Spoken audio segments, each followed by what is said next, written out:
Oke, kalau bisa dihitung ya, teman kamu itu melebihi jari ini atau kurang dari jari ini? Kurang lagi.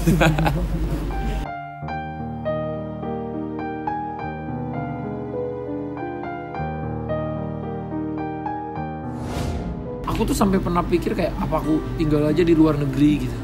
Yang maksudnya aku kadang-kadang fade up juga. Aku hampir setiap 2 minggu ada aja masalah hidupku, pasti ada. Itulah, jadi ujiannya tuh berat. Gak seperti yang orang, mungkin dulu waktu aku kecil aku pengen jadi nomor 1, pengen aku melakukan yang terbaik, aku kerja keras segala macam. Tapi ketika itu misalnya kita udah alhamdulillah diberkahi Tuhan untuk level itu, ternyata makin naik level tuh makin gede ujiannya.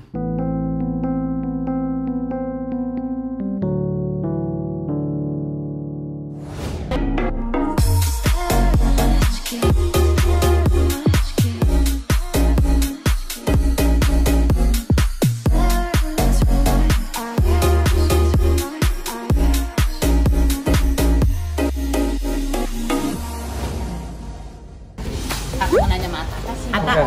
Kamu sebenarnya punya teman nggak? Punya sih, tapi ya Punya teman. teman Kamu tuh teman yang mana sekarang Ya. yang masih benar-benar kamu percaya itu sebagai teman? menurutku ya kita susah mencari teman-teman yang benar-benar teman. Karena semua orang bisa kelihatannya teman padahal di belakang ngomongin. Itu banyak sekarang. Jadi menurut aku teman sejati adalah teman yang support di skala kita susah dan senang. Dikala salah tuh kita disupport dan dikasih saran yang dengan baik. Itu bukan memanfaatkan buat apa gitu. Jadi menurutku nyari teman itu susah. Punya teman baik itu susah. Oke. Gak banyak lah temanku. Oke, kalau bisa dihitung ya, teman kamu itu melebihi jari ini atau kurang dari jari ini? Kurang lagi.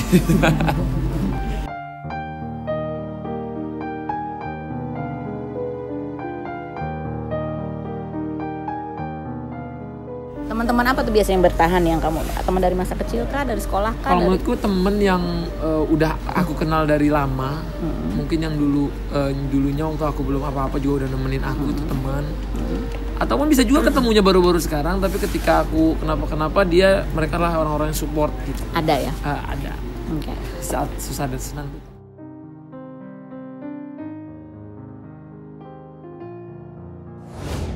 Oke, 3 tanda-tanda temen yang itu harus dijauhin. Udah gitu. 3 tanda-tanda temen yang harus dijauhin. Buat kamu itu Yang fake, yang ngomongin kamu di belakang. taunya dia ngomong di belakang gimana? Kan dia ngomong di belakang. Istilahnya gini, seonggok sampah itu, walaupun disembunyiin dimanapun baunya akan kecium. Ada yang ngadu gitu maksudnya kamu? Pasti akan kecium. Kamu percaya sama yang ngadu? Aku tuh nggak terlalu percaya dan aku nggak urus sebenarnya, cuman aku cukup tahu. Terus? Kadang nggak harus dari orang yang ngadu, tapi memang ada aja pasti bocor gitu. Tahu aja. Gitu. Satu yang ngomongin kamu dari belakang. Karena ibaratnya mereka ngomongin aja, nggak tahu kita kan satu sama lain mereka, entah orang di sampingnya tuh. Nah, itulah hidupnya, dunia kecil, jadi bakal akan sampai juga ke telinga kita. 3 hal yang nggak enak jadi Atta Halilintar yang punya subscriber 25 juta ya sekarang ya. Yang punya subscriber 25 juta, yang terkenal, banyak fansnya fanatik. Ada hal yang nggak enak yang orang nggak tahu sebenarnya. Ini tuh yang menjadi tantangan Atta. Kalau menurutku hal yang sulit itu jadi apa ya? Aku tuh sampai pernah pikir kayak apa aku tinggal aja di luar negeri gitu. Yang maksudnya aku kadang-kadang fade up juga. Aku hampir setiap 2 minggu ada aja masalah hidupku, pasti ada. Itulah, jadi ujiannya tuh berat. Gak seperti yang orang, mungkin dulu waktu aku kecil aku pengen jadi nomor 1, pengen aku melakukan yang terbaik, aku kerja keras segala macam. Tapi ketika itu misalnya kita udah alhamdulillah diberkahi Tuhan untuk level itu, ternyata makin naik level tuh makin gede ujiannya.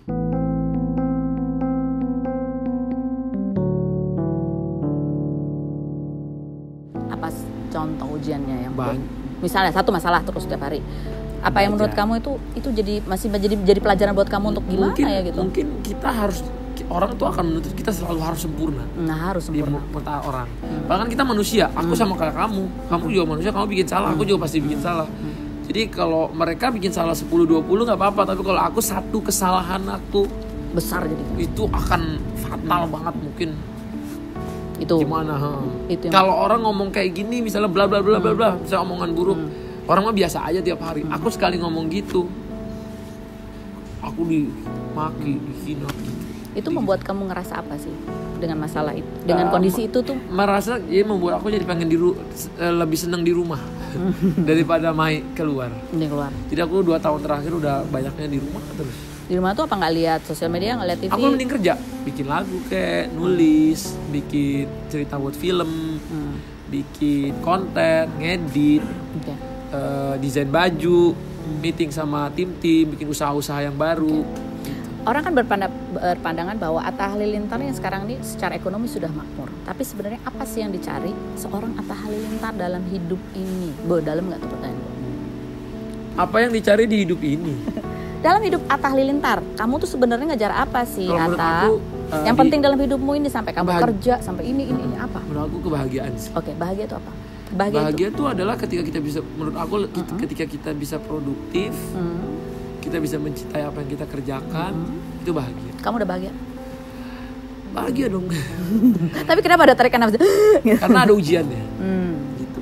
Semakin kita mempunyai tanggung jawab yang besar, kita akan juga mempunyai ujian yang besar. Jadi waktu kita bilang bahagia, ya pasti ada tarikannya, karena kita harus bahagia sama kerjaan kita, tapi kita harus siap juga dengan konsekuensi. Dan ini kamu nggak pernah terpikir sebelumnya ketika kamu menjalani Gak dan pernah, berproses? gak pernah.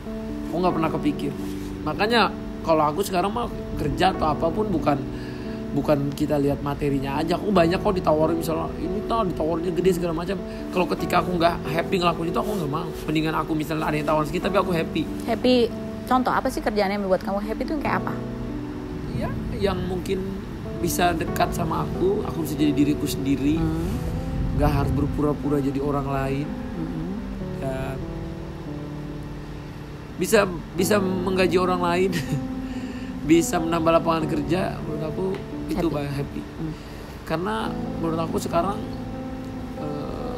lapangan kerja susah, kualitas pekerja juga susah. Karena ketika kita punya kualitas pekerja yang malas, yang apa, kan kita harus gimana gitu. Jadi itulah aku selalu men-challenge diriku, kalau coba lapangan kerja baru, apakah kita bisa misalnya hilang 2 nambah 10, hilang 1 nambah 4 gitu. Okay. Apa sih 3 hal yang orang nggak tahu sebenarnya? Ini loh Atta Halilintar.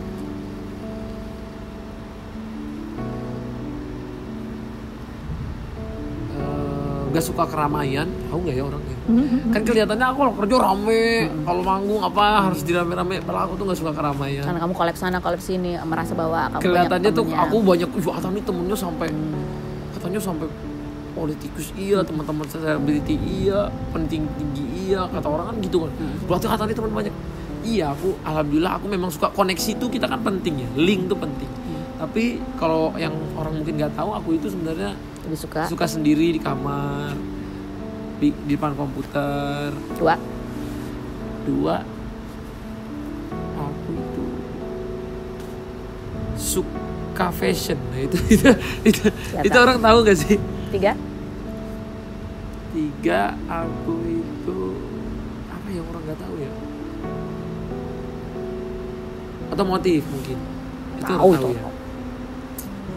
Suka jalan-jalan sendirian, di jalan aja pakai masker, orang nggak tahu tuh aku suka banget. Oke. Maksudnya aku jalan, aku menikmati hidup gitu. Oke. Aku suka banget. Nasihat kamu buat orang-orang yang sekarang cita-citanya adalah ingin jadi YouTuber karena terinspirasi Atta Halilintar. Apa nasihat kamu buat mereka? Nasihatku, ketika mungkin dia misalnya nih posisi kamu udah punya pekerjaan, jangan tinggalin pekerjaannya. Karena YouTube itu butuh proses untuk kamu, misalnya yang niatnya duit, nggak bisa kita pungkiri banyak sekarang YouTuber masuk niatnya duit. Kalau dulu orang YouTube, aku mungkin 2 tahun 3 tahun YouTube duitnya kan 1 juta sebulan. Dulu awal-awal karena iklan belum banyak, orang belum melek banget kayak sekarang. Nah, kalau misalnya kamu niatnya duit, jangan tinggalin pekerjaan kamu. Karena pekerjaan kamu itu menurut aku penopang kamu. YouTube tuh dijadiin hobi aja. Hobi dulu ya. Hobi dulu. Misalnya Kak Ros nih bikin YouTube, hobinya dulu. Kerja tetap di TV, tetap presenter. Jadi jangan ditinggalin. Karena menurut aku YouTube ini tetap side. Aku misalnya bisnis gitu. Jadi Yang YouTube utama, tuh jadi tetap YouTube itu ketika dia bagus karena YouTube kan bisa nggak nentu. Oke. Berapa. Jadi kitanya harus pinter juga. Baik. Dan komit ya. Dan komit, itu pasti komitmen, konsistensi, fokus, niat, doa, usaha itu paling penting di YouTube. Karena di YouTube kita kalau misalnya di TV kita udah ada briefing, udah ada ini. Kalau di YouTube kita harus tetap harus mikir sebagai kita yang punya channel ini. Terima kasih banyak atas Sama-sama. Halilintar atau waktunya. Bye bye. Bye bye. Kak Ros pemirsa. Thank you ya.